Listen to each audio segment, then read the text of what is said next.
BRS record সংশোধন করার নিয়ম।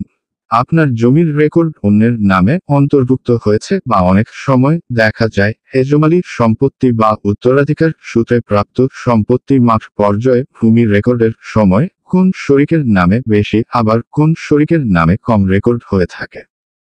আবার দেখা যায় প্রভাবশালী ব্যক্তি মাঠ পর্যায়ের রেকর্ডের সময় নিজের নামে জমি বেশি রেকর্ড করে রাখে। এই ধরনের বেশি বা কম রেকর্ড খতিয়ান চূড়ান্তভাবে প্রকাশিত হওয়ার পর সংশোধন করা যায়। বিএস রেকর্ড বা খতিয়ানের ভুল সংশোধনের উপায়।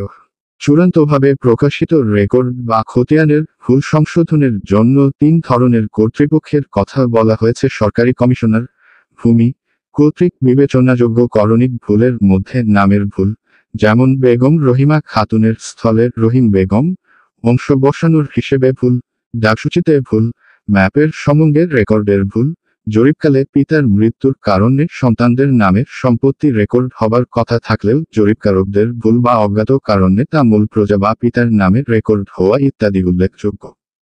ল্যান্ড সার্ভে ট্রাইব্যুনাল সর্বশেষ জরিপে প্রকাশিত খতিয়ানের বিষয়ে যে কোন আদেশ প্রদানে এখতিয়ারবান। জরিপ পরবর্তী শতলিপি গেজেটে চূড়ান্ত প্রকাশনার পর কোন সংশোধনীর দাবি থাকলে তা ল্যান্ড সার্ভে ট্রাইব্যুনাল মামলা দায়েরের মাধ্যমে সংশোধন সম্ভব। বিএস খতিয়ান চূড়ান্তভাবে প্রকাশিত হওয়ার সর্বোচ্চ 2 বছরের মধ্যে ল্যান্ড সার্ভে ট্রাইব্যুনালে মামলা করতে হয়। মামলা করতে নিম্নোক্ত প্রয়োজনীয় ডকুমেন্টস প্রয়োজন হয়। 1. উক্ত জমিতে মালিকানার সকল দলিলপত্র, যেমন মূল দলিলের সার্টিফাইড কপি, বায়াত দলিল, পূর্বের খতিয়ানের কপি। 2. চূড়ান্তভাবে প্রকাশিত ভুল রেকর্ডের কপি। 3. জাতীয় পরিচয় পত্রের ফটোকপি। 4. সংশোধনের জন্য আবেদনের সাথে 20 টাকার কোর্ট ফি সংযুক্ত করতে হবে। রেকর্ড বা খতিয়ান সংশোধনে সম্ভাব্য কত সময় লাগে?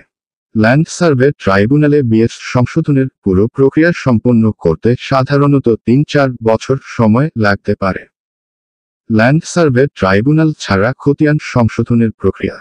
ল্যান্ড সার্ভিস ট্রাইব্যুনালে মামলা করার সময় সীমা অতিবাহিত হইলে এখতিয়ার সম্পন্ন দেওয়ানি আদালতে ঘোষণামূলক মোকদ্দমার মাধ্যমে বিআরএস রেকর্ড সংশোধন করা যায়।